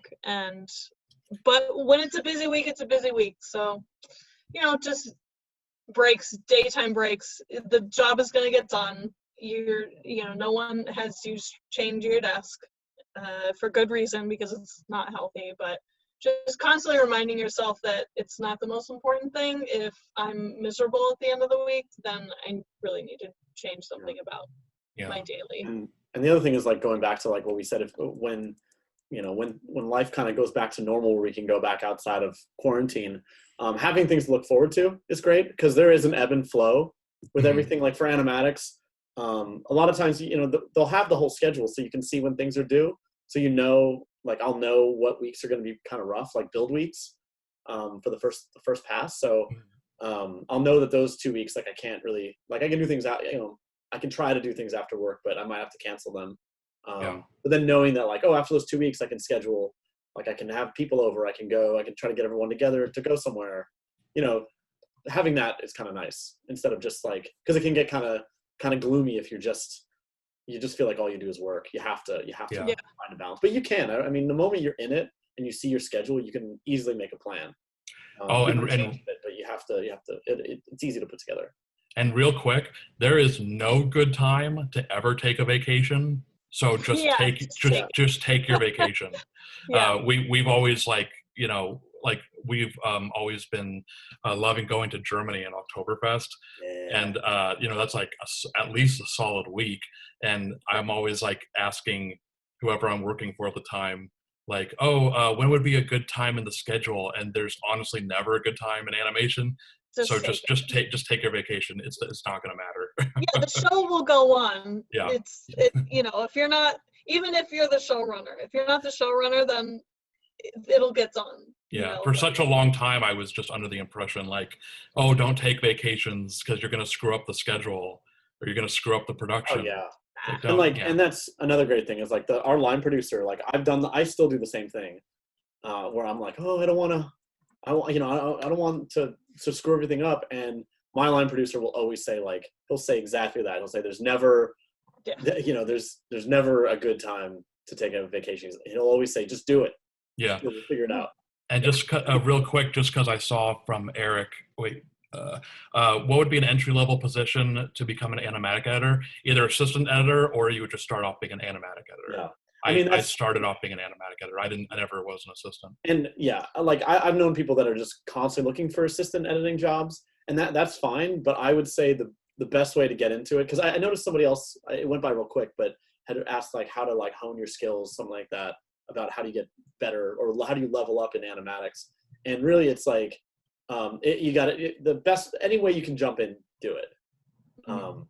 You know, just because like that's just like jumping into the fire. Because the other thing that levels you up is working with directors, because you have to now deal with somebody, you know, telling you things in the room, like sitting behind you telling you things, and you know, and you have to do it in front of them, and you want to do it fast, so that they don't, you know, so they don't change their mind, or so that you're not there for too long. So that, you know, over time that just like starts to make you faster and better with working with directors, and even suggesting things that might like avoid more notes, because sometimes they'll say what they're going for, and then they'll say, maybe let's do this, and once you get a good rapport, you can suggest like, oh, if you're going for that, like instead of adding, what if we cut this other thing? You know, we can also get closer to time. So are you guys ready for super lightning round? We have 10 minutes left. Yeah, super lightning. Okay, we can get through everybody. But sorry, I got a text and I lost my place. Come on, Neeks. Okay, from KC. Now that your work is at home and with you all the time, how do you handle having someone message you after work hours? Do you ignore it? Yes. Yeah, sometimes. I answer the next morning. Unless it's the only reason why I would ever answer if it's a Friday and we're shipping and they have a question. If it's something that needs to be done, then I ignore it. But if it's a general question, then I usually just. If it's something I can help them with in 10 seconds, I'll respond. If not. If it requires more than 1 minute, I will wait until the next day. Yeah. Most people are good about it, though. Yeah, they did have to let me know ahead of time. Like if it was like a Ruth situation where something was shipping and I for some reason needed to, or it was a lock session and they're like, hey, we're going to be doing new panels all day. Can you just work later? You know, as long as it's been established. But if it's just like a rogue message, nah. I'm going to start, I'm going to put a 1 minute limit to our answers now so we can get everyone. Okay, from Chloe, if for whatever reason working from home became a necessity, and I would say and permanent from now on, how would an intern go about doing their internship at home? I have no idea. Any ideas? A lot more Zoom calls. The question I don't know what could an intern do from home? Well, they have the interns. They'll have the interns do like storyboard tests and stuff. Yeah, they probably do that stuff. Yeah, they probably. Yeah. I'd assume you'd do a test and then say, "Oh." You can zoom into meetings so you can see stuff. Yeah. Okay. No, was the question somebody who got an internship? I think it was someone just asking if they're going to be an intern, how would they go about doing it at home as opposed to a studio? As long as you have like a laptop. Do you work from home? You would have to have like something with like a webcam. Would be how you do it, but you know, and probably, and if you're trying to get into animation, or if you're trying to get into like drawing art, you'd probably need like a Wacom tablet or something. But I imagine they're still doing internships. From Kiana, what other benefits other than more pay do you get for being a union? Benefits? benefits, and you get to dispute if there's like if you're in a bad situation, you have like the union to help represent you. And that, I mean, that's like if it's like really bad. It's kind of like peace of mind. Peace of mind. Not working. Connections, more ways to connect with other people in the industry. Oh, Kim, pension when you retire. Yeah, pension, Health 401k. insurance is really Health good. insurance. Health coverage. Yeah. There's a Making lot sure of you benefits. don't work. Making sure you don't get stuck working too much overtime. Yeah. Like anytime, once we became union, anyone who like did something shady with our hours, they would have to give us, they would get, not really fined, but like meal penalties is what I'm trying to get to. Like I once had like a spontaneous real late night and it was at Disney. And when like the higher ups found out, they were like, yeah, we don't want to get in trouble with the union. We have to pay you all this extra money because you were there too many hours. So it's like, in other studios, they don't have to do anything. So you just got buzzed. Time's up. Oh, come on. Thank you. No. From Paul, Matt, you said at Titmouse you had never been paid that much before when you started initially. I wrote Paul in the chat. Oh, okay. I made $1,000, and I thought that was, I didn't know there was $1,000 a money week in the world. Yeah. From Sylvester, what are some of the exercises that you can do as an editor to level up? I think, like we said at the beginning, you can take if you find board panels of existing shows. Edit them yourself, or like Matt did when he was really young. Like capture footage of a show you like and like re-edit it or edit it differently. Take like a comedy scene and make a horror trailer out of it. Yeah. Like just give yourself little, fun little challenges and things to do. And also just watch lots of stuff. Yeah. It's like watch lots of stuff. Yeah.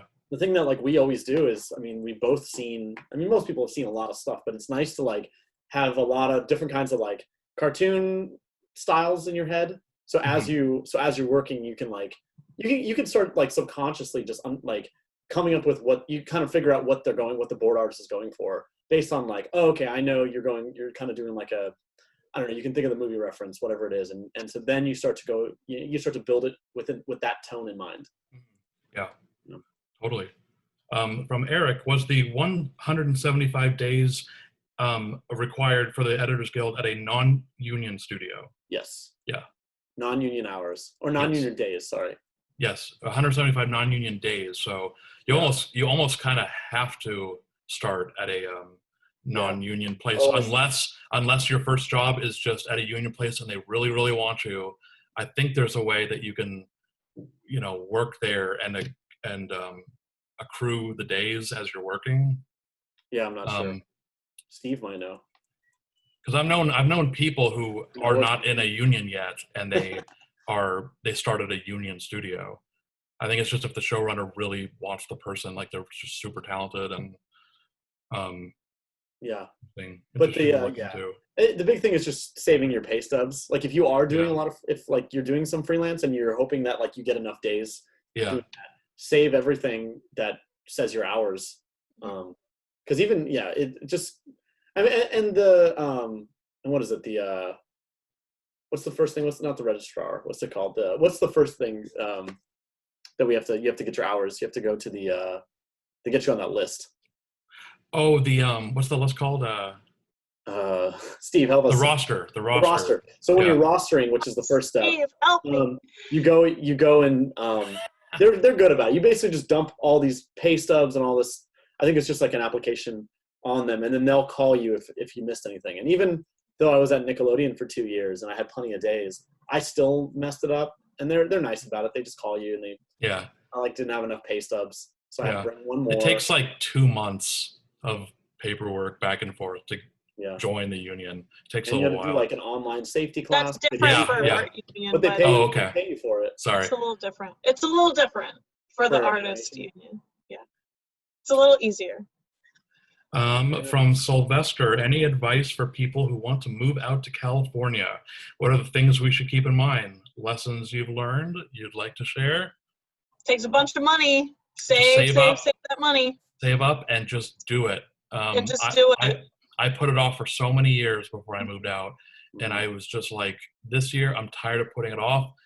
I did a New Year's resolution, and I did it. I said sometime this year, I don't know when, but by the end of the year, I'm going to do it. And September of that year. Yeah, you just pick a day. Just pick a day somewhere in the calendar. It's like, that's the day I move, and you'll get in gear. Sorry, Caitlin, this is being recorded, and it'll be available afterwards on the CTN website. Sorry.